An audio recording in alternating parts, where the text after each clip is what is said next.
Hola gente que sigue al grupo Grite, nuevamente tenemos otro encuentro acá con Emiliano y Pablo y hoy tenemos de invitado nada más ni nada menos que Armand Mastroianni, uno de los directores de esas películas con las que hemos crecido mirando esas películas, incluyendo un clásico absoluto como es Él sabe que estás sola. Eh, y la primera pregunta que nace de esa película, que es muy, very good film, is really a masterpiece. Mi Thank primera you. pregunta con respecto a esa película es, vean la película si no la vieron, comienza con una escena que es en realidad una película dentro de una película. Yep, yep, yep. Es básicamente un meta comentario muy a lo Scream, pero años antes. Yes, yes. Um, y es muy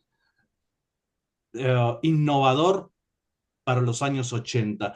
¿Cómo llegaste a esa idea, a ese concepto? Well, Fernando, oh, you understand, isn't it? I understood most of that because I speak Italian, so a lot of it, Oh, well, yeah. So um, um, he likes the idea of the film within a film that started the He Knows You're Alone, Lo so che stai sole in Italian, and yeah. yes. Well, when I got the opportunity to make this film, uh, it came to me kind of in a left-handed way because I had made some short films, and I won some awards. And one award was the judge of that festival was a director named Otto Preminger, famous Otto Preminger, many years ago for big Hollywood films. He stopped the festival. He said, "This is the winner. I want to meet this director." So I was yeah, very young at the time. I went in, I met with him, and he told me, "I loved your movie. It's a beautiful film. How did you make this film?" It was only 20 minutes short. So he showed it to all the people. He introduced me to everyone in New York City, in Paramount, United Artists, Columbia Pictures, uh, a few other places, and they all said to me, "We like your short. We don't make shorts. We make feature films. Can you write a film that you want to make?" And I was, of course, of course. So I sat down with a friend of mine who was a playwright, and we came up with a wonderful, heartwarming story of a young man growing up in Brooklyn, New York, in an Italian family, and he wants to. And they have a bakery, and they are next door to a funeral parlor, and there's going to be a wedding between the undertaker's daughter and the baker's the other his older brother.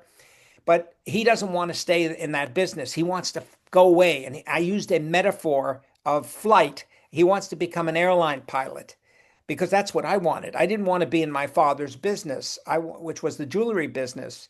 And he came from Italy with his two brothers, and they started a business in New York City, and they wanted me to be a part of it. And I helped him out a lot. But I was always thinking about movies and making short films and everything. So once this award was given to me from Otto Preminger, a producer, and we wrote the script. The script I got hired by the William Morris agency. They took me in because they loved the script, and they were going to set it up to have a movie made, and someone bought it to make the film.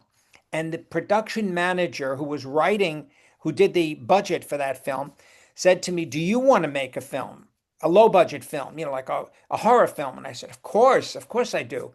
And they said, "Well, I have these two producers that want to make a film. Maybe you can meet with them." And so that's what happened. I met with them, and they asked me, "What's the story?" And I went, "What story?" I didn't have a story yet. And they said, "Well, what's the movie you want to make?"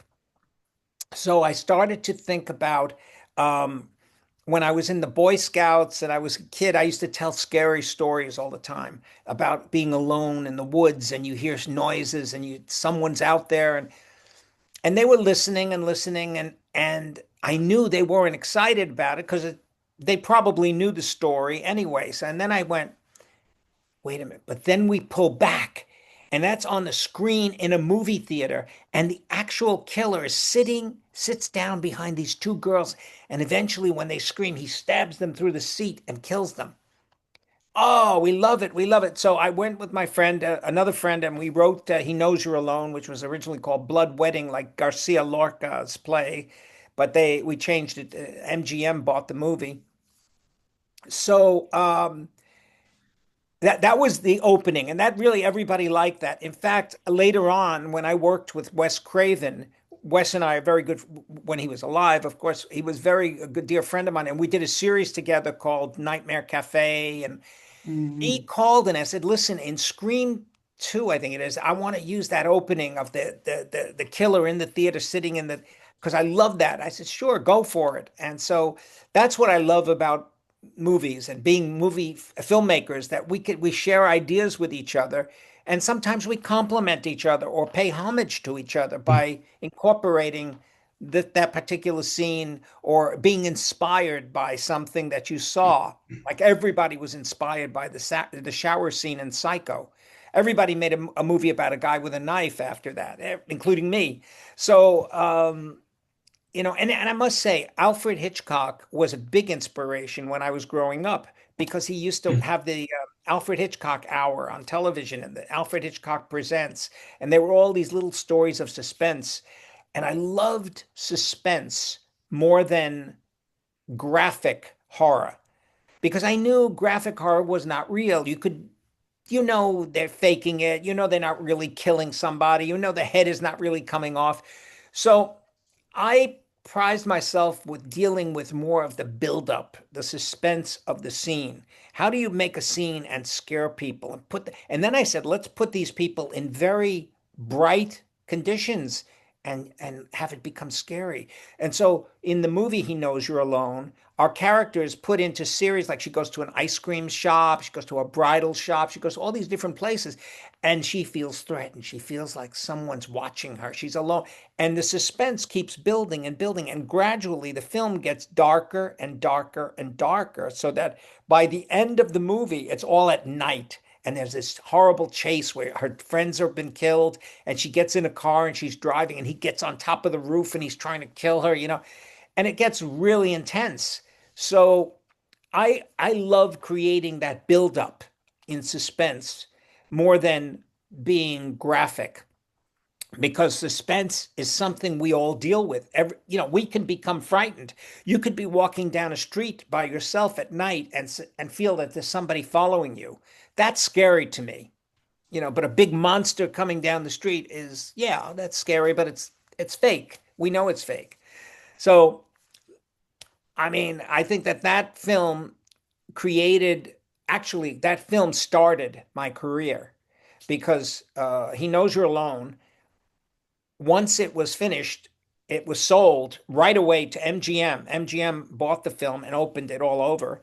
And then right from there, I got to tell the MGM gave me another script they wanted me to do, but at the same time, I got a call from William Friedkin, who directed The Exorcist and The French Connection and all those great movies. And he says, "I want to meet you. I loved your movie. It scared the shit out of me." I said, "Okay." So I went there and I met with him, and he produced my second movie. He gave me a script which I didn't. It was the same movie. It was He Knows You're Alone all over again. And I said, "I want to do something different." And he said, "Okay." And we created a film called The Killing Hour. That was my second film. But that propelled me into another, into another, into another. And the thing about this business is it's all about relationships, and it's all about how well you work with people and how well people recommend you.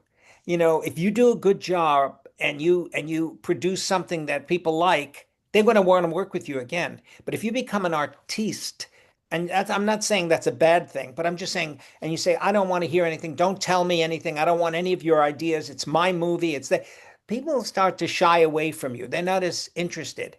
I'm a very collaborative person, and I love the involvement of other people, and I love getting ideas. This is why when you direct actors, you never direct them. You suggest to them. Because if you want that actor to bring out something real, let it come from them. But I know a lot of directors that go and say, "Okay, say I'm saying, Fernando, you're going to do the scene, you're going to do it just this way.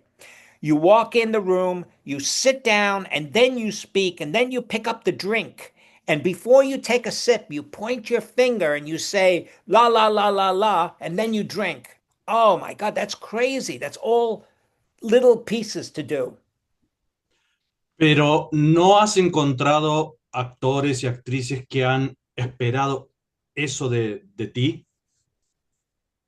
Haven't you find actors and actresses that already is waiting that, expecting that kind of direction from Yes, yes. the director, because they are Yes. Let me just say, some of them do, and some of them prefer the idea of making you come up with it. Let me inspire you. I picked you because I like you as the actor, and you're going to surprise me. I'm not going to, I don't want you to do just what I do. Otherwise, why don't I play the part? I should play the part. When I worked with Nastasia Kinski on a film, big film I did called The Ring. It was about Nazi Germany and all. We shot in Prague, we shot in New York City, we shot in Vienna. It was a very big production. She was amazing. I loved her because I had seen the movie Tess, and I fell in love with it. And then I saw her in The Cat People. And then I got the opportunity to work with her, and she was wonderful, but she always wanted me to hold her and whisper in her ear ideas of what to do, and every actor is different. Some of them you have to stay away. Don't give them too much. Let them create. Some need that involvement. Some of them need you to be very specific. And I prefer to be a suggestion to them, not a direction. I prefer it to be, Fernando, what if you came in and I like to say just to you, not the other actors, so that when you do the scene, they don't know what you're going to do and it surprises them. For example, suppose I say to you, I want you to come in and you are worried about you're going to be very late for a big appointment. Now, what do? You're going to play that scene quick. You're going to make it move because you want to get out of there. You got to get to your appointment. See, I don't say to you, I want you to come in and be very nervous, or I want you to be that, because that's not a direction. That's a result. But if I give you the idea that you have a big meeting that you have to get to, you're gonna make that scene come alive because you've got to get out of that room as quick as possible. So that's the kind of direction I like to give. And I like to be involved with the actors in creating all that. Okay. right. Con respecto a tu película In Now You Are Alone, mencionaste que el título era Blood Wedding, y ahora entiendo un poco más porque el título In Now You Are Alone is a little genérico. Y de hecho el asesino nunca mata a las chicas cuando están solas, las mata siempre acompañadas. ¿Quién decidió, quién pensó el título final? Okay. When we made the film was called Blood Wedding. It was that we had so many titles that I played with. We called The Uninvited, Shriek, this, that, and then finally Blood Wedding because it was about brides.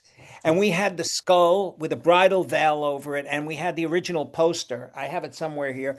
But anyway, when MGM bought the movie, they came and hired a production, they hired a publicity campaign. And I remember they flew us all to Los Angeles because we were going to do interviews and stuff. And that's how I met William Friedkin and all those things. But they said to me, look, we want to change the title of the movie because Blood Wedding is, it's obscure and we want to give you a very specific title. And I said, what is it? He Knows You're Alone. And I said, who? Who knows you're alone? Isn't that the bottom part of like the killer, the boogeyman, the sadist? Watch out. He knows you're alone. That's what I thought. I said, that's a subtitle, not a title. And in fact, but they loved it. They tested it and they said they loved it because it's a scary sounding. In fact, there was a movie that opened the same time as me called When a Stranger Calls. And the next title was He Knows You're Alone. So it sounded like one big movie. When a stranger calls, he knows you're alone. And they played it. It was very funny. It was, and I know the director of that film too. So I said, we seem to have made the same movie. But no, it was the publicity department at MGM that changed the title. And eventually I got used to it. I mean, that's the poster back there. He knows you're alone. Uh, he thought he had done a lot of Ira Teller, I remember his name was. He had done a lot of publicity for MGM, and he said he thinks they tested it and they said that people voted on that more than Blood Wedding. And so we went with that title. I mean, that was MGM. They bought the movie, so they had, it gave them the rights to do it. Okay. Right. Blood Wedding es un título mejor.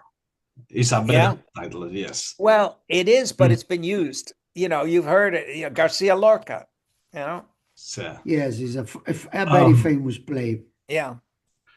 Una cosita más antes de dejar a mis colegas. Mencionaste en la entrevista que no te gusta lo gráfico. Y efectivamente, y He's Now You Alone, todas tus películas, de hecho, tienen muy poca sangre. Prácticamente no mostrás gore. Right. Well, there are a couple of things. There's the head in the fish tank, right? There's no, I think that's the most gory thing in the film. The head in the fish tank. That's the only thing. The other ones, you see the knife come and you don't see the neck being cut. You don't see you feel the stabbings, you don't see it. I just like that more than the graphic because everybody was doing the graphic at the time. There was Friday the 13th. There was a few films like that. Now there's a film, I don't know, I'm sure it's played in where you are, Netflix, called Monster, the Ed Gein story. Yes. Have you watched it? Mm-hmm. Sí, yes. Yes. Okay. It's very confusing because it goes off into all the different stories. But when they recreate the scene in Psycho with the stabbing, they did it realistically where you actually see the knife going in and cutting her and all that blood coming out. They actually redid it. Did you watch that? Yo no. I'm afraid not. No. Oh, so you did not watch Monster? No. Esa no. No. Is it playing No. on Netflix? Yes, No. it is. Yes, está en Netflix. Esa no la vimos. La confundí con otras de las llamadas Ed Gein. Ed Gein, yeah. Ed Gein. Yeah, I mean, if you get a chance, watch it. It's very, very graphic. Well, I've always, like I said, liked to do more suspense than graphic. And I think it worked at some, there's one scene in He Knows You're Alone when she's alone at the end and she goes into the place where her friend works and she says, Marvin, he's chasing me. He's chasing me. And he goes, no, he's not. And then he hears something, he goes, stay here, call the police, call the police. And he leaves and he walks out with a big stick and she's all alone in that room. And there's a big window behind her. It's night. It's black. Now, I never thought of this, but she goes around the desk and she picks up the telephone to call the police, and her back is to the window. And in the audience, people were screaming, get away from the window, go away, he's going to come through the window. And he doesn't. So that's the buildup of suspense. And I didn't even realize it when I shot it. It happened.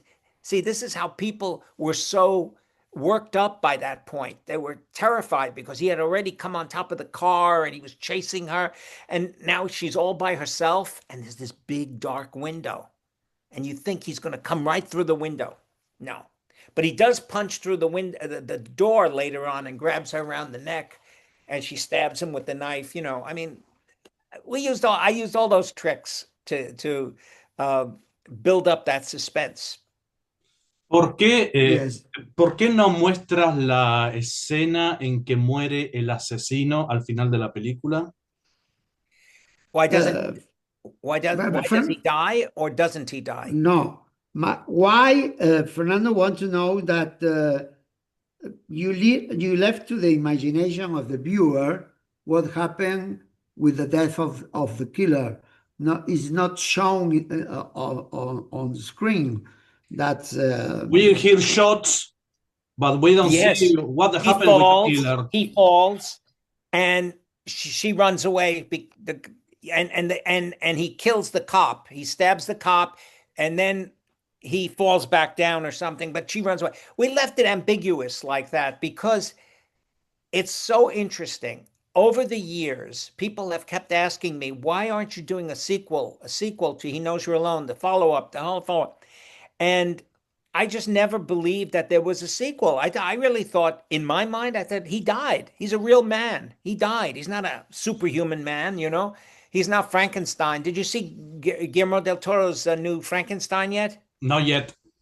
Oh, not okay. yet. I'll hold it We off. are we're waiting. We are waiting, holding our horses to run away. Yeah, because it's a little different than what I think you said. It's beautiful to look at. He did a brilliant job. I know Guillermo very well. He's great, and but it's different. It's not the Frankenstein you expect. So in this one, I thought he died, but a lot of people think he's still around. He's died.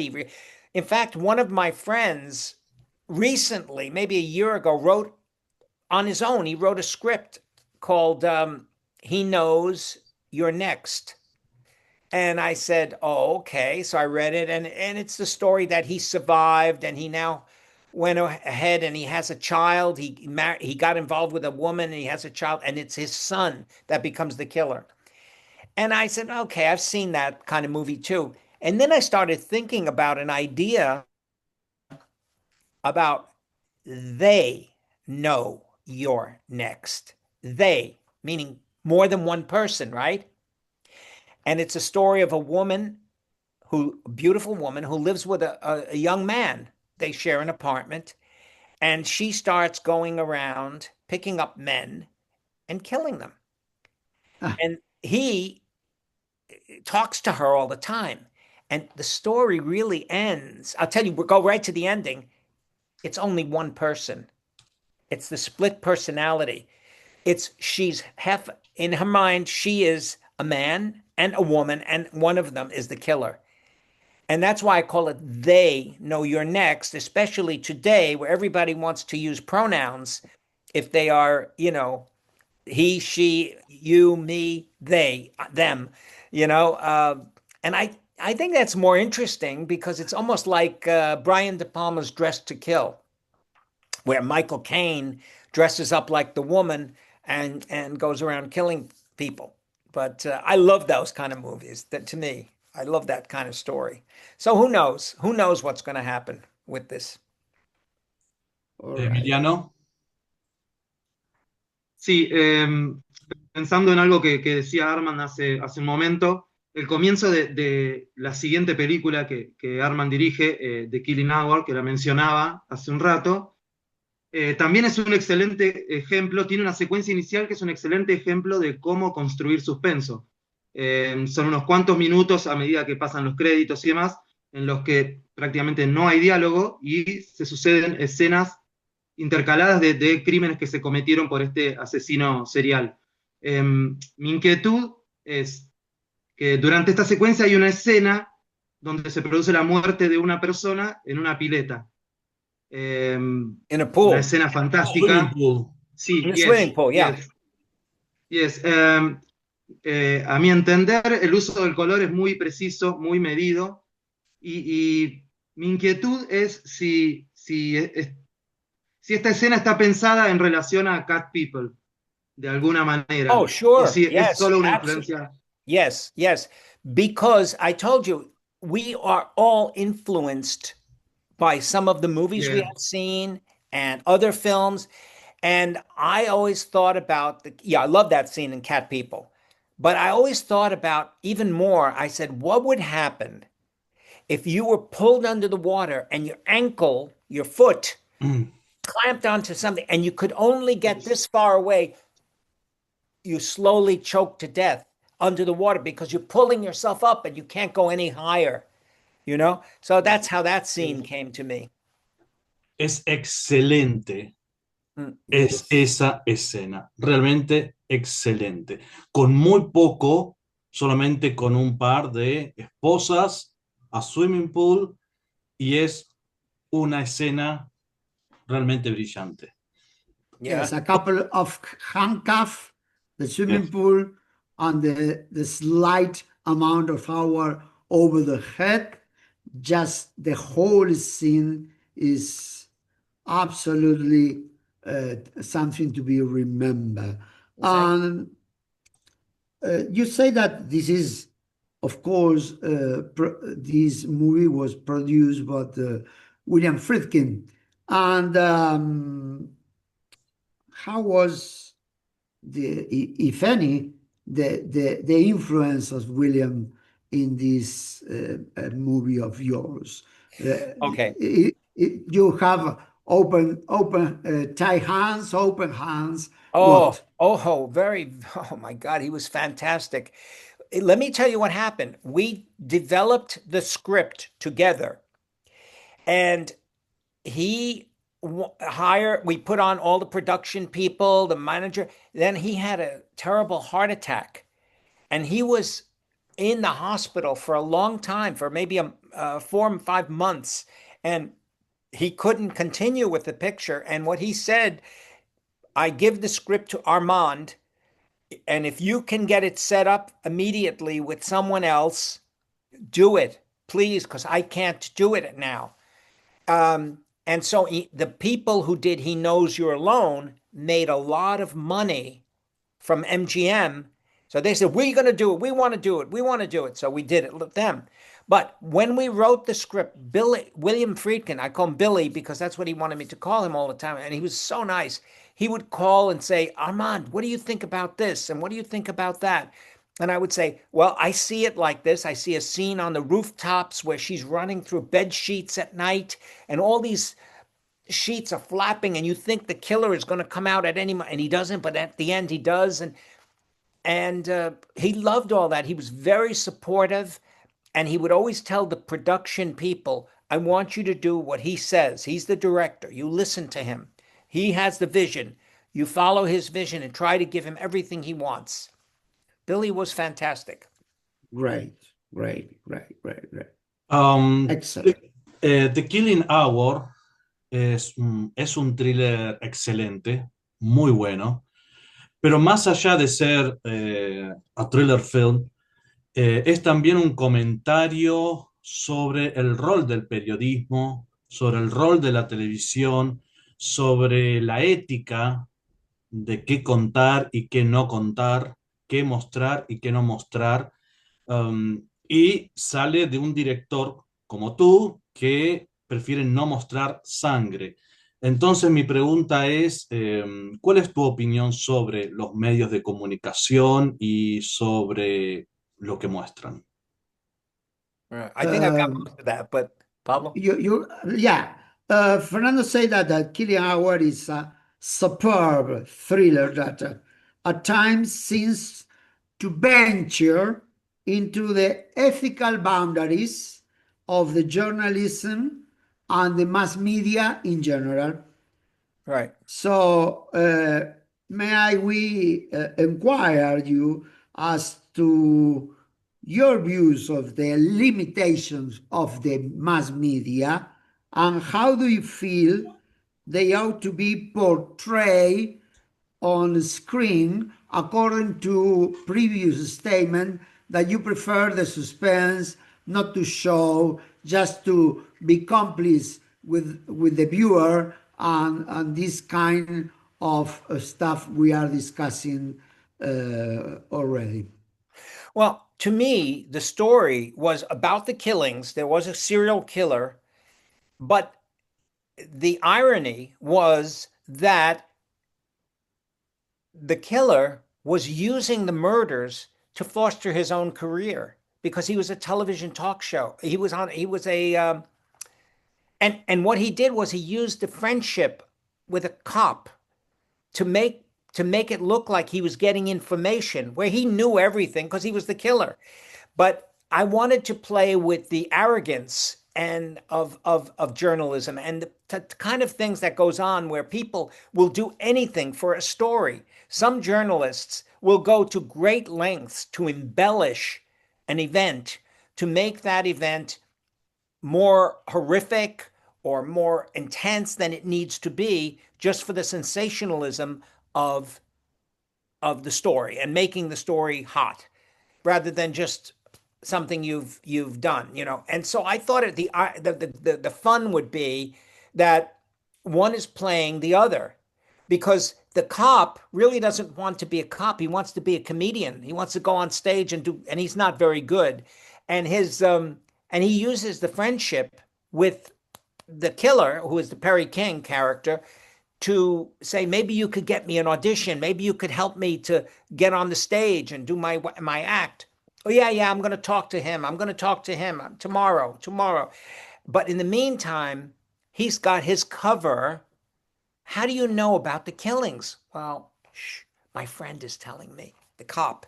So that's how I wanted to cover it. And I wanted to show, like, to what extent journalism, sometimes people in journalism, let's say, go to fabricate a story or to make a story sensational. Yeah. Pablo Emin? Emiliano. Sí, gracias. Armand tuvo una extensa trayectoria como director para televisión.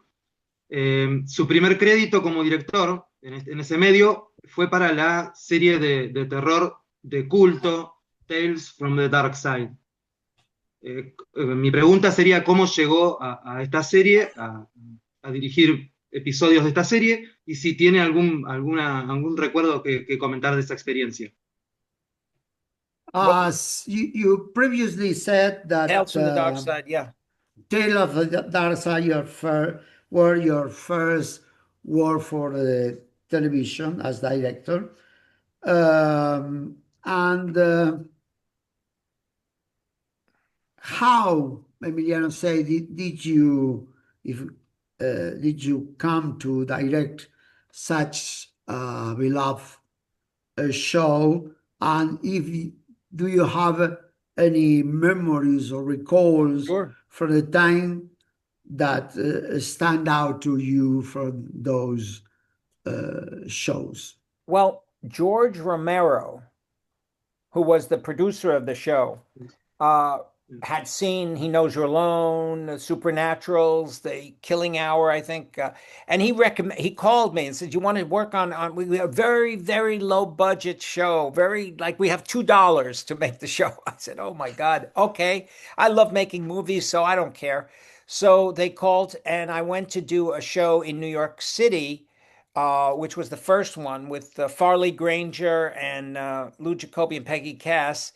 Farley Granger was an Alfred Hitchcock actor, you know, from Strangers on the Train and many other great films, Yes. Rope. And, you know, I had fun making a little short movie because it was only 30 minutes, I think those shows were. Anyway, but later on, I went to when I was in Los Angeles, I did some more shows for the Tales from the Dark Side, and I wanted to get bigger and bigger. And I did a show with Chuck McCann called The Impressionist, where I told him I want to have a spaceship come down at the end and take him and the alien off. And they go, "Well, how are you going to do that? We don't have money to build a spaceship." I said, "But I have an idea. What if we go right outside at night in the parking lot and fill it with smoke, and then you guys just give me 2 bars of lights on wood. Put some lights on wood like this, and push and let the lights come down like that. Actually, you don't even have to move them. I'm going to boom down with the camera so it looks like they're coming down like this. And then you give me a plank, and I'll just have the actor walk up on the plank. We think we're in a spaceship." And we did it, and it cost nothing to make that. And they loved it. They loved the idea that I could, you know, I was always thinking of how to do stuff because I never had a lot of money to make stuff. And those were some of the things that came out of that show that I enjoyed. Tales from the Dark Side, yes. All right. Friends, if you don't mind, I would like to to make a question about the supernatural, Fernando. Okay. Yes. Yes, go Um, ahead. in this film, you place Confederate ghosts in a contemporary war setting. Is a very rich metaphorical choice. Could you elucidate how you conceive the relationship between historical trauma and supernatural horror, and whether you view the specter figure as a metaphor or simply as a fright device?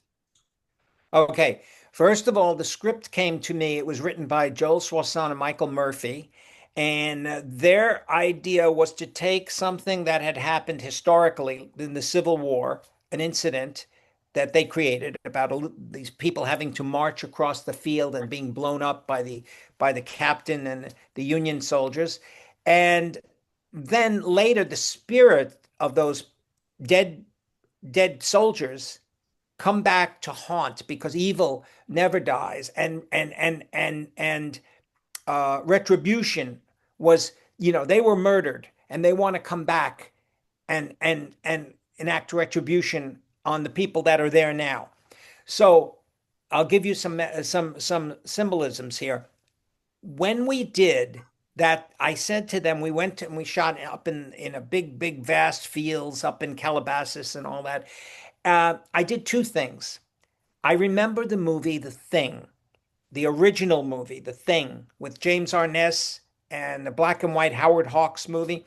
The one scene that always impressed me was when they got to the ice in the daytime and the guy said, "Hey, spread out." And they made a circle and they went, Yes. "Ooh, what is this?" This is a flying saucer underneath the ice. I love that. So I use that in the supernaturals when they get to this field, it's in the daytime, and they see all this kind of like the earth is all kind of yellowish. And the guy says, "What's going on here? What is this?" He goes, "Hey guys, move out. How big is this?" And they spread out, and it's the field where those guys walked over and were blown up and died. Even the little boy. And I love that. So I use that in the film. But their idea was to create the act of it was about retribution. It was about them coming back, not so much as this, yes, of course, let's make the ghost scary and all that, but let's also tell a story about also lost love. The woman comes back, she's a spirit, and she wants her lover, who she thinks is the young man there, Maxwell Caulfield. And it's all about trying to reconnect with events from the past and the future, and in the present, sorry. And that's what that movie was about. It was all. And then the one other thing I wanted to do was create a very eerie look. So I asked the cameraman, the director of photography, I said, can we create, because it's black out there, all the night is black.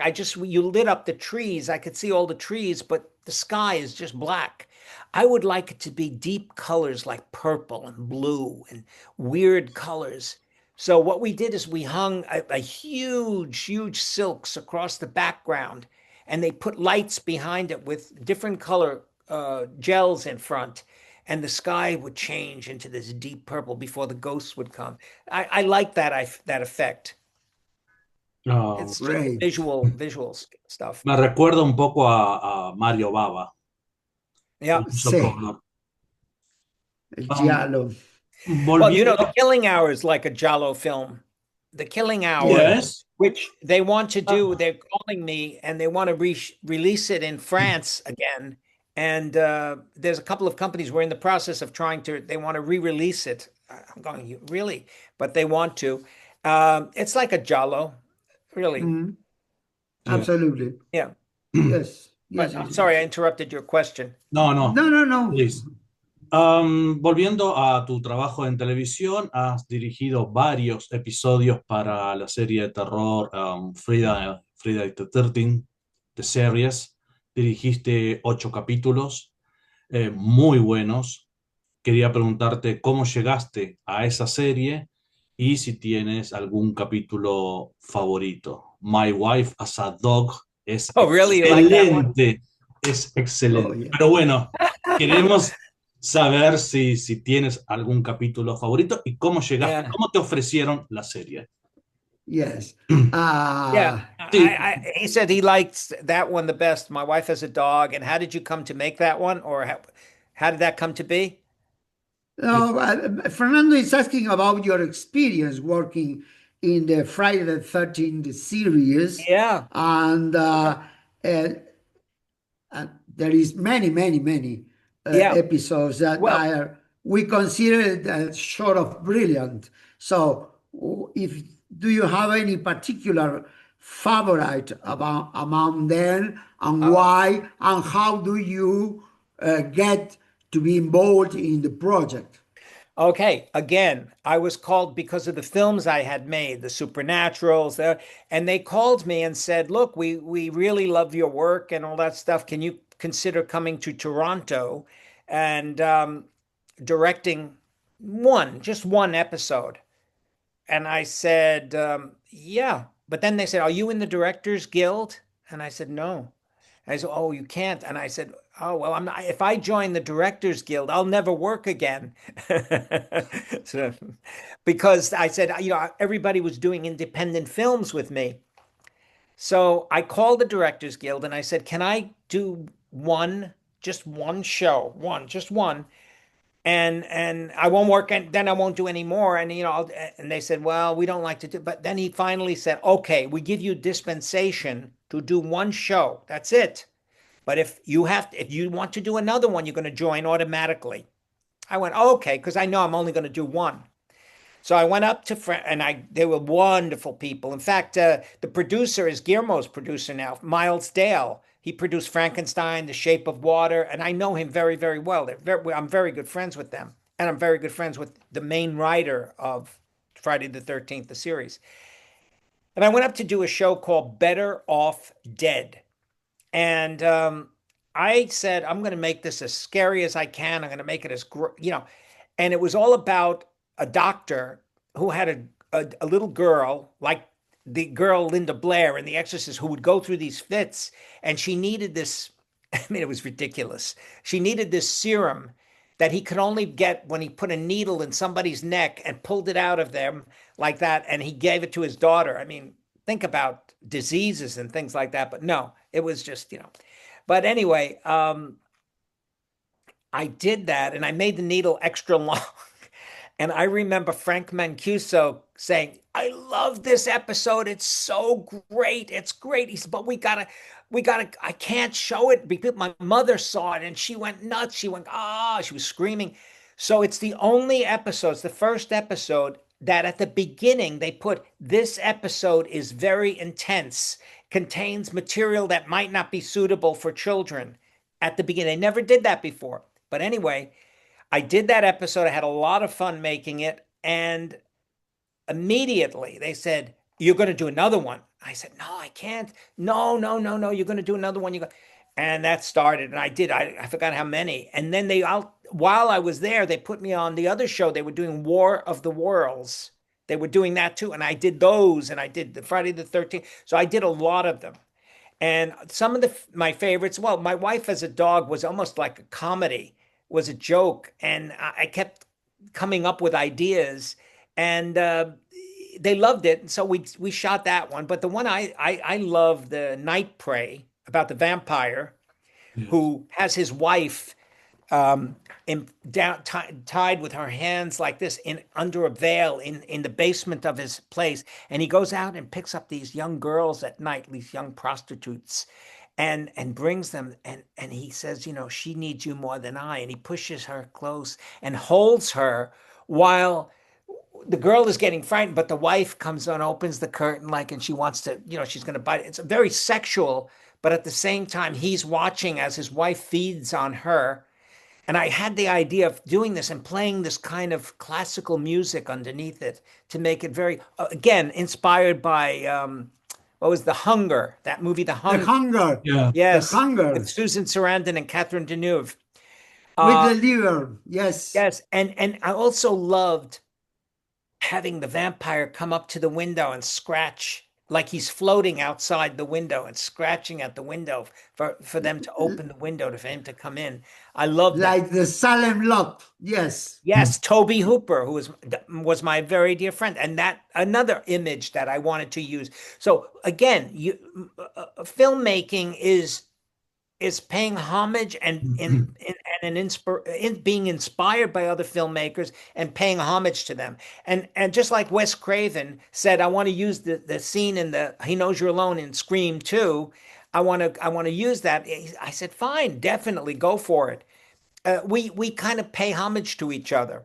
So there was that. And then what was the other one that I did? Oh, I can't even remember. There was the Demon Hunter. There was the one where Roby, the girl with the red hair, the character in there plays there's a serial, the pen is mightier than the sword, I think is the name of the title. Yes.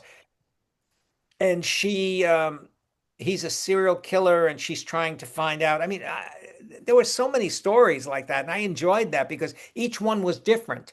When you do a series, usually a series continues and it follows once, the story keeps going.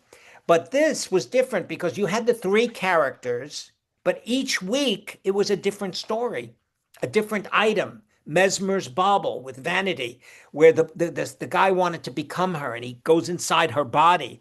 I came up with that idea saying I wanted him to enter her, and yeah, I mean, I loved doing that show for Friday the 13th. And then later on, Dark Shadows was again more vampires. I did Dark Shadows, which was a very, very interesting show. I had never seen the original, but I knew of it. So, Great. Emiliano. Sí, Error Fatal fue un film de ciencia ficción contemporánea de 1999, creo que se estrenó en ese año, contemporánea al temor al I2K, al Y2K, y que se adelanta un poco al boom poshumanista, de estudios poshumanistas del siglo XXI. Mi pregunta es, ¿cómo pensó la relación entre tecnología y paranoia? Y si piensa que puede haber algún vínculo entre la visión que tenía esa película y la evolución de las tecnologías actuales, por ejemplo, la inteligencia artificial. Right. I think I understood that. Are you talking about Fatal Error? Yes. Fatal Yes. Error. Yes. That is science fiction. Yeah, where about a computer virus.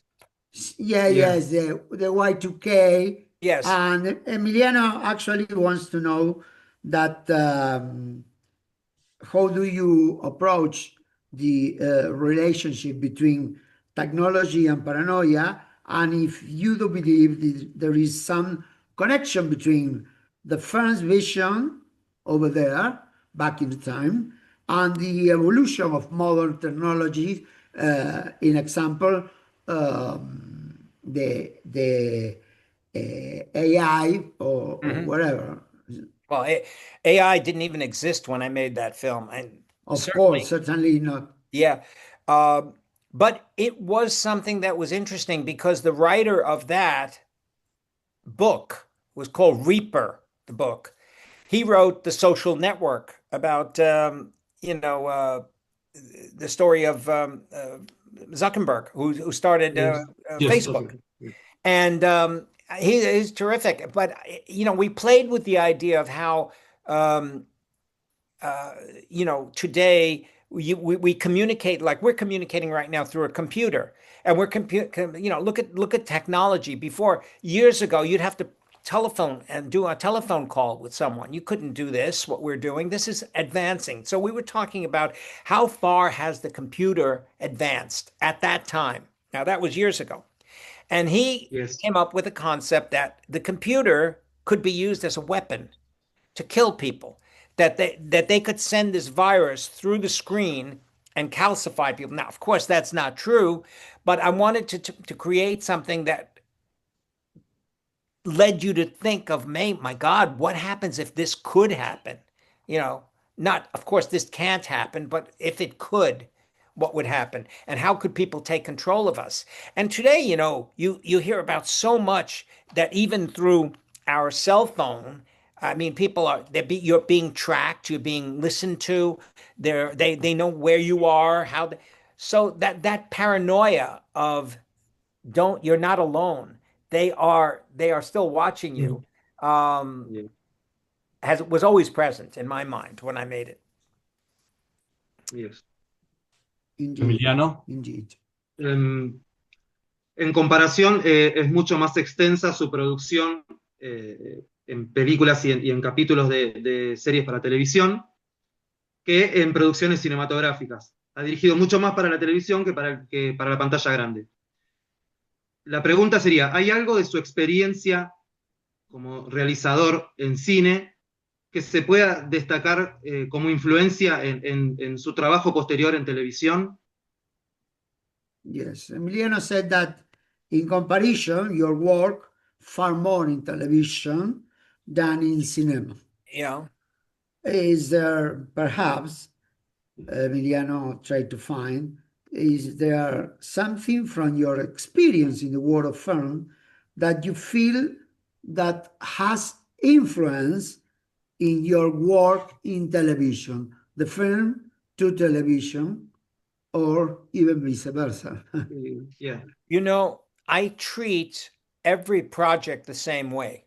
It's a film, whether it's for television or for the theaters. I try to bring my ideas and vision to it the way I would if I were making the Celestine Prophecy, or He Knows You're Alone, or The Killing Hour, or Dark Desire, or any one of these other movies. Every movie I treat the same way. I treat it as my project. Now, I have to confess that there were times, especially in television, where I would you'd get the script and you go, oh my God, this is terrible. How am I going to make this? How am I going to? And so I would think and think and think and how am I going to fix this? How am I going to fix this? And it was challenging. I mean, it wasn't like somebody hands me a finished script that's so good. You say, oh, everything's perfect. No, there was always work that needs to be done. And I always look at the project, every project that I take on, I always look at it as unfinished. And I am certainly going to keep adding things as we go, Even on the set, sometimes I get an idea and I say, wait a minute, let's stop. I want to change this. I want to make this happen and this happen. As long as it's within reason and not like, oh, forget it. I don't want to do this movie anymore. I'm going to do a different movie. No, that's ridiculous. But changes that help you tell the story, because it's all about storytelling. It's all about how well can you convey your message to an audience, and especially visually, because it's a visual medium. It's not a talk show, it's not a radio play, and it's not a play. So it's a visual storytelling. That's what you have to always think about. How do I convey? And if I can tell it to you visually, then I don't have to say it. You know what I mean? I can say something without having to tell you and show. I'd rather show you than tell you. Right. It's a great thing. Mi próxima pregunta es larga, así que voy a decirlo despacio a ver si libramos a Pablo de tener que traducirla.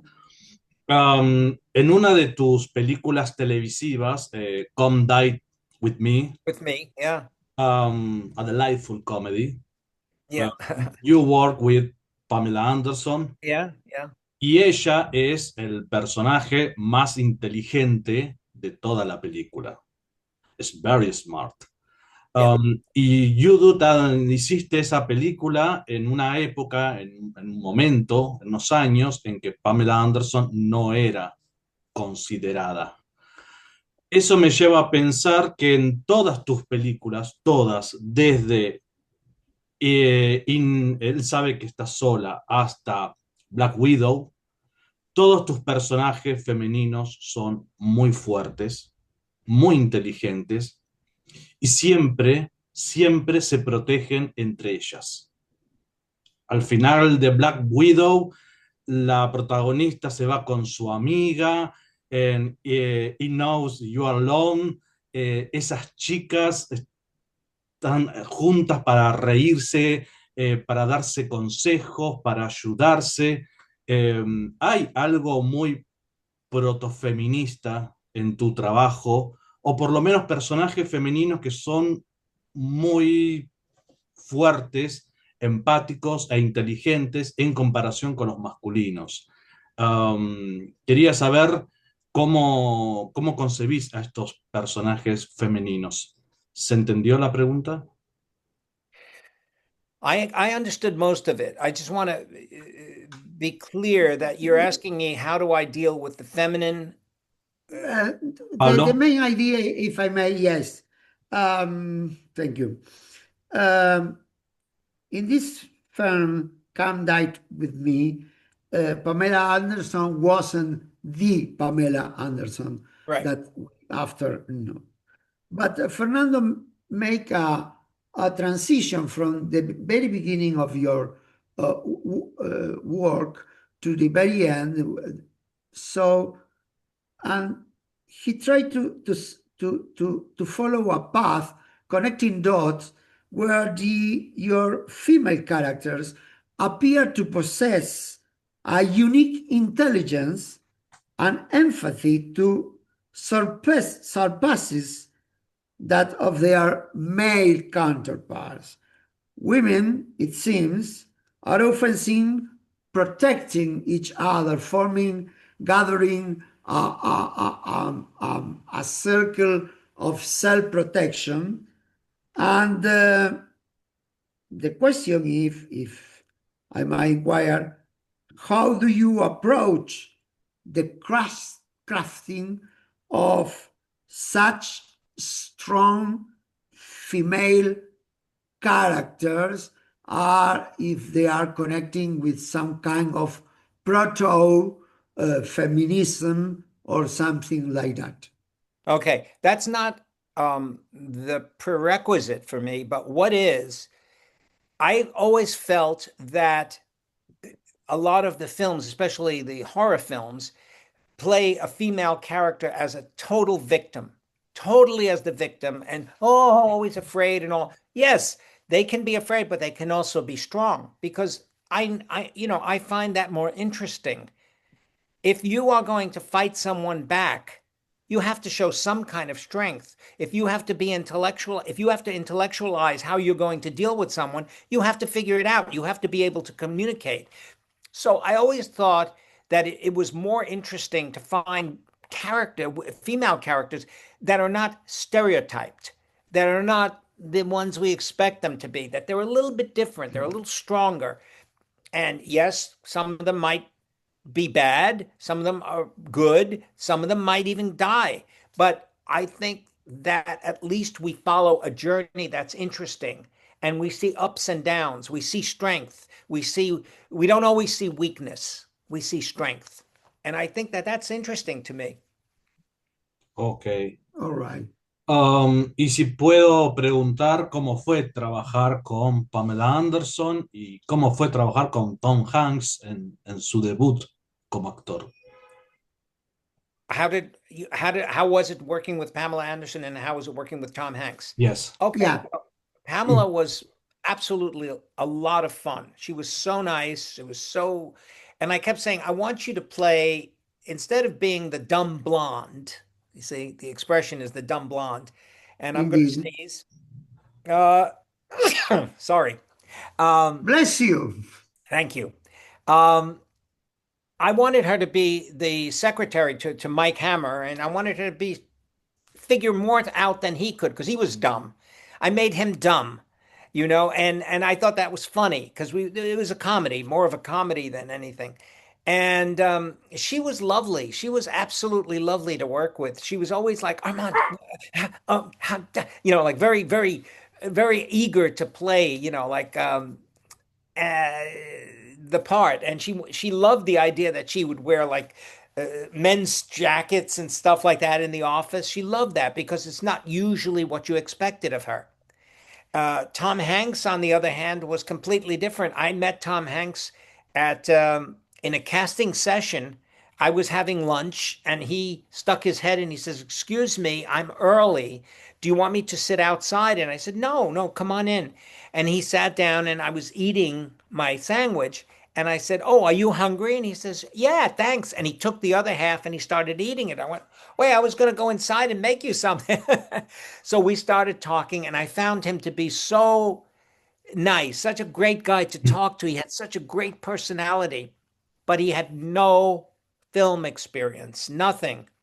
He gave me his, picture and resume, and I took it into the producers and I said, "Here, I want to use this guy. I want him."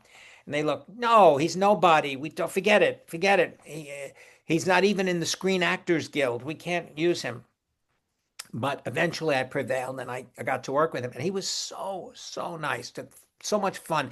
In fact, he and I would come up with new titles for the movie: The Uninvited, Shriek, uh, uh, Scream, not Scream, it was something else. Then Bloodwedding. We would toss, and he sent me years later, many years later, when I wrote him a note about his Academy Award, and I says, "Tom, I'm so happy for you. You won the Oscar." And he goes, "Listen, I wouldn't have that Oscar without you." And he said, I remember more titles from He Knows You're Alone, AKA Shriek, The Uninvited, The Blood Wedding, than most of my movies, because it was my first movie and it started my career. And he says that to people when I see him. He gives me a big hug all the time, and he tells people, "This is the guy who discovered me. He found and started my career." It's very, very nice. It's great relationship. I met it's so a many. great it's Yeah. a great gesture coming from somebody who reached the top of the roof of the actors Yeah, establishment. I'll show you a picture. Yeah, he is like, this was recently. I mean, this is actually at a screening of something, and he was there. And let's see, do you see that? Yes. Yeah, That's us. And he would Great. tell people, he says, I'm here because of him. He says, he started my career. great, Bien. absolutely great. Good memory. And you Yeah, give it food, Absolutely. yeah. Emiliano. Yes. Sí, me gustaría introducir una breve pregunta, tal vez indiscreta, pero bueno, lo hemos hecho con otros entrevistados. Quisiera saber si hay alguna actriz o actor a quien considera o que más lo haya sorprendido, o ya sea con su método de trabajo, de actuación, ¿qué actriz o actor lo impactó más con quien haya trabajado, ¿no? En sus películas. Which actor or actress did I like working with the most? Yes, on which one of Surprise them? you the most. Imp- the kind of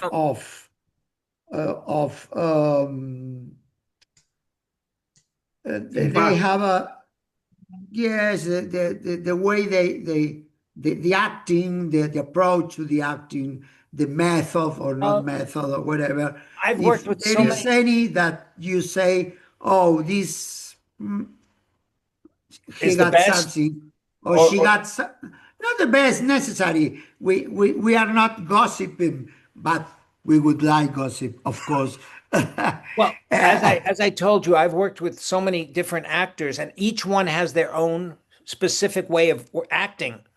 Yeah, I loved Nastasia Kinski. I loved Yes. Tom Hanks. I loved all these people that I worked with. A lot of them were wonderful. Faye Dunaway, for example, was another Yes. one that she was very idiosyncratic, and she needed a lot of attention. And although she was wonderful to me, she was very rude to the crew and to the people around her, and they hated her. And she did things to even upset the other actors sometimes. And I would tell her, "Faye, don't, and but I think this was her process. She wanted to create a character that was supposed to be in command and control. She was the governor. She was playing the governor in this movie I did, Pandemic. And she was, but other actors and actresses that I've worked with, I mean, usually my experience has always been good. I've always gotten along very, very well with actors. In fact, actors have recommended me to other actors and say, you got to work with him. And that's how I did Great. like a movie called Virus. I didn't know Mhm. I didn't know the actress, but she says, I'll only do it if you could get him to direct the movie. Great. So that's, and again, I think that comes from the kind of process that I work, how I love actors and I love to talk to them, but I don't like to give them very specific. I like to give them what they need, only as much as they need, like we talked about earlier. Uh, uh, uh, on this subject, if I may, what do you Yeah. prefer? The so-called actors of Lee Strasberg method, or just an actor with a regular acting moves? What do you prefer? What I prefer is someone who doesn't act, who's not an actor, who hasn't been totally trained or badly trained. A lot of actors are badly trained by other actors who couldn't get a job. So the only job they have is teaching other actors, and they become teachers, but they're bad teachers because they teach them bad things. They say this is the way to do it. This is the way. And no, so Strasbourg and all, they're fine, but I like sometimes finding people who haven't had that much experience, because what you're going to get from them is something fresh, not mannered, not placed, and not played. Something that's not structured. Sometimes those actors give you something that's really wonderful. It looks almost improvisational. So I prefer Yes. the un, untaught actor as to the really well-trained ones. And it Okay. was Emiliano, funny when I worked with Farley Granger. Um, Yeah. I just kept saying, "My God, Farley, you every time you say that line, you turn. Every time." He says, "Oh my God," he says, "I was trained by the Hollywood system that we had to match every little thing. Nothing could be changed because the editor then couldn't cut it if you did it this way and then you did it this way." I said, "I see, but doesn't it make it a little boring for you? Don't you like to find something new in each take?" And he says, "Well, only if I'm allowed to."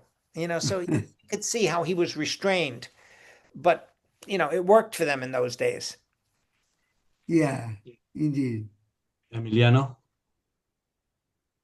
Sí, en una entrevista reciente de Armand para un podcast, se discutió una idea que ya hemos estado conversando, la idea de que Armand es un realizador que prioriza lo visual por sobre el diálogo. Eh, y una de las dos preguntas que quiero hacerle es si se considera un narrador principalmente visual. Él ya mencionó este concepto de visual storyteller. Y si piensa que esta es una característica que es una falencia del cine de terror actual. I think I understood. You want to know, am I more of a visual storyteller than do I prefer that? Is that my style? Yes. Yeah. Okay. To be considered, yes. Do I consider? Well, let me tell you something. When I was very young, the first thing I wanted to do was make movies. So I told my father, my dad, can you get me a camera, an 8 millimeter camera? He goes, for what? What are you going to do with it? I said, well, you're going to take movies of the family? And I said, oh, yeah, yeah. But well, I didn't do that. I got the camera and I called my friends and I would make movies. I want to tell stories. Now, I didn't have sound, no sound in those days because it was 8 millimeter. I was a kid. I couldn't afford anything like that. So I always had to think, how can I tell a story with no sound? So you have to tell it through visual, through images. You have to show, like I show you, and then I show somebody else, and I have to get from your face what you're thinking, because you can't speak. I can't make you speak because I have no sound.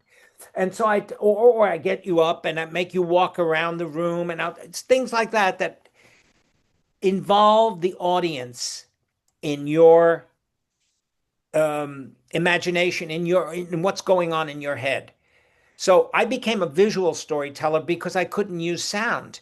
Later on, of course, when I was working with sound and making movies, a lot of what's you're told is spoken by the actor.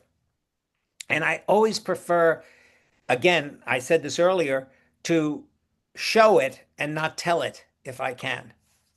Show the images, but maybe you don't have to explain them.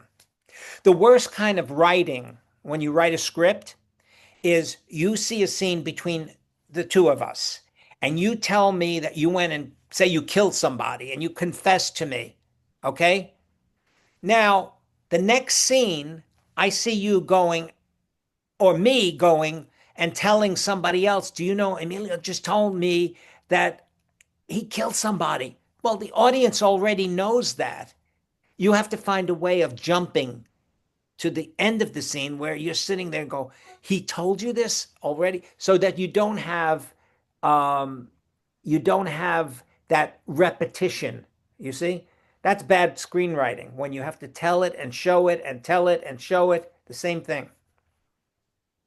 Okay. Yes, the famous show don't tell. Show don't tell, that's right. Yes, but it's nowadays I think it's a lack of many horror films where you find characters giving a speech about what happened or what is feeling or what about the monster or telling the story, the backstory about the book they find under the cabin or whatever. Or a lot of times we know the mythology behind these monsters. Like when you have vampires, you kind of know you could put a stake in their heart, you could put a cross and they'd be afraid.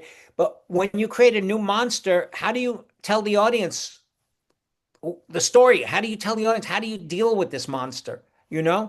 So they have to talk and talk and talk and talk, and it gets monotonous sometimes, and you don't need it.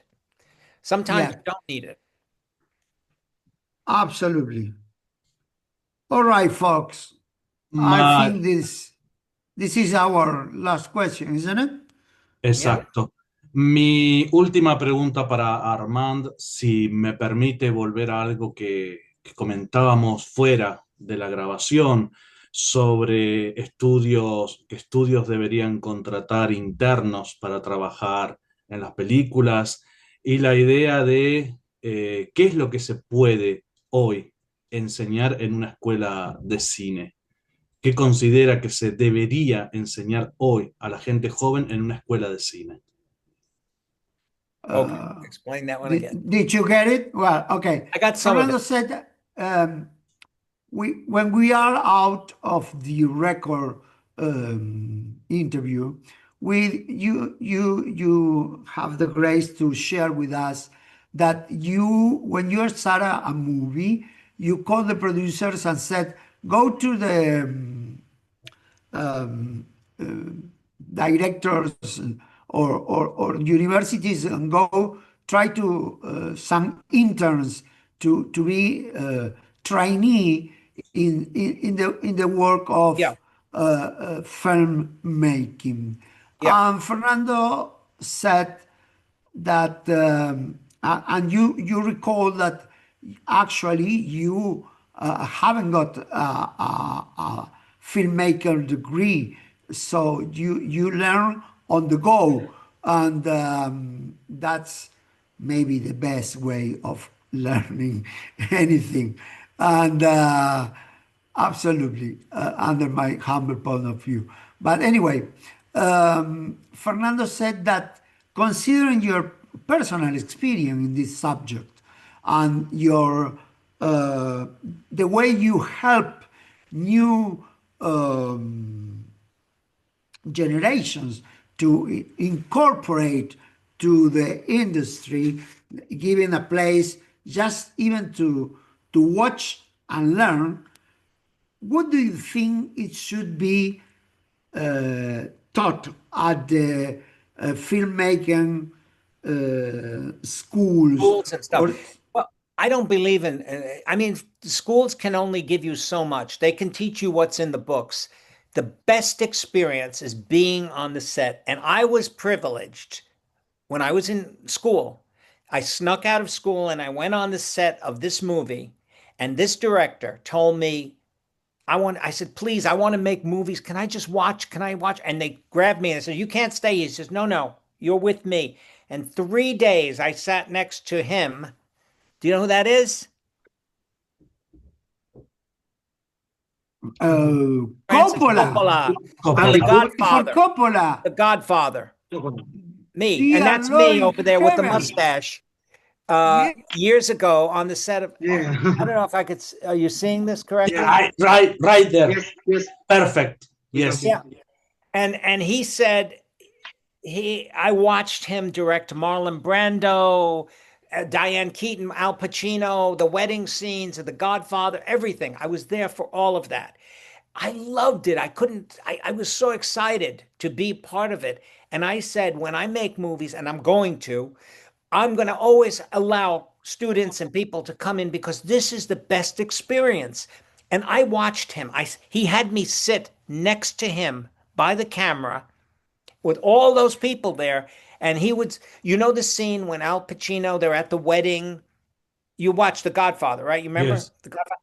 Yes, yes. And the Johnny Fontaine comes in and everybody's clapping. Diane Keaton says to Al Pacino, I didn't know your father knew Johnny Fontaine. And Coppola kept the camera running and he went like this. And so she go, oh, I didn't know your father knew Johnny. Again, I didn't know your father knew Johnny Fontaine, to show that she was excited. Okay. When Luca Brasi is rehearsing, he's going, Don Corleone, on the day of your daughter's wedding, thank you for making me. He rolled the camera without the actor knowing it. And I learned all those kinds of tricks, those wonderful things that Coppola did. And poor Coppola was always being fired on that movie. It was a very risky movie. But then he invited me to Godfather Part 2 when they were filming in New York City. And I went down. And then he invited me to the premiere. He was so generous and so nice to me. And I said, I want to do this for other students too. I want to be that way. I want to be open. I want to share my experiences with other students so that they can maybe learn something. And when I make a movie, sometimes say, Emilio, you were on my, Emiliano, right? If you were on my set, I would say to you, okay, I'd set up the scene. I'd say, we're going to shoot it like this, 2 cameras, one over here, one over here. We're going to do this. You come over here, this, blah, blah, blah, blah, blah. Then I'd say, come over here for a minute. And you come, yes. I said, do you see the way I set that up? How would you do it? Would you do different? And maybe you say to me, oh, maybe we do this, this, this, this. I go, yes. But you see what you just did? You added more scenes, more shots. And then you got to check the time. If it takes you too much time, then you run out of time later in the day. So you got to think it through and say, how can I make this all in maybe 1 shot, 2 shots? And so we have those conversations and wonderful things. And then another time when I was doing Tales from the Dark Side, I did one where about a circus clown, politician. And that only became a story because the intern who was delivering back and forth to the set spoke to me just briefly and said, I have an idea for a story. And I said, you do? What is it? And he goes, what about a story about a politician? And they turned him into a circus. And he and I sat down and wrote the story. And it became a movie. And he was so excited. He came to watch us film it and to be part of it. So I like using new people and I like working with people, especially people who love making films. Armand, hablar contigo ha sido un verdadero placer. Y antes de despedirnos, me gustaría que nos contaras en qué estás trabajando ahora. Yes. What are you up to, if you can tell us? What am I up to? As you know, the business has changed dramatically after COVID, and especially in Los Angeles, it's become too expensive to make films here, but they're still doing it. So I'm still working with people. I'm getting scripts. I'm looking at stuff. We're talking about doing a series. Nothing official yet. Nothing official, but of course, I still want to work. I love working. Oh, I'll never stop. Bueno, and please never do. Thank you. Thank you. yes, please.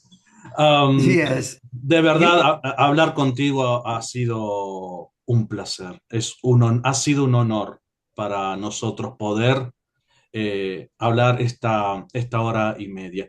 Muchísimas gracias. Thank you very much for your time. Thank you very much for all your information. My Open pleasure. your heart, open your mind, and tell us about secrets about filmmaking. That is stories from the 80s. There's a story from TV. Realmente very, very grateful. Que hayas estado acá compartiendo tiempo con nosotros. yes. Muchísimas gracias. Yeah, Thank you. just to add to Fernando words, I think I speak of all of us that that you perform a masterclass, sharing not only your knowledge, your passion, your heart, Thank you. what is behind the filmmaker, what is still burning the light, the fire to make movies and to entertain people, and the way you do it, that is your way, not other way. But of course, as some very famous Argentine author said, the tiger is all the deers he has eaten. Of course, certainly. But is this tiger, not other. And you share with us your not only your knowledge, not only your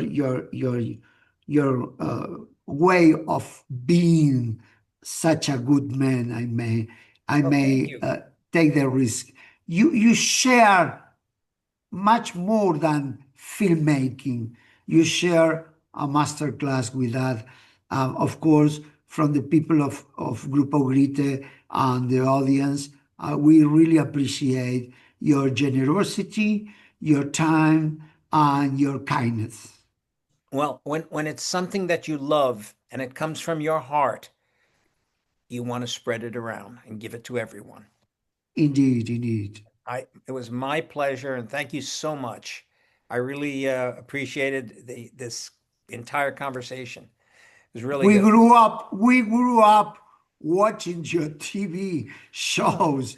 So you don't know, as you show us your pictures with Tom Hanks or Francis Ford Coppola, I could I would like to show up a picture of you with us saying, "Hey, do you know who's the guy in the photo?" He's one of grew up with us. And Yeah, well, I've been very fortunate to meet all these wonderful people, the William Friedkin, Francis Coppola, I mean, big producers and directors and actors, and Quentin Tarantino is a dear friend. I mean, Guillermo del Toro, all these people I love. It was at one time when I was young, it was only a dream.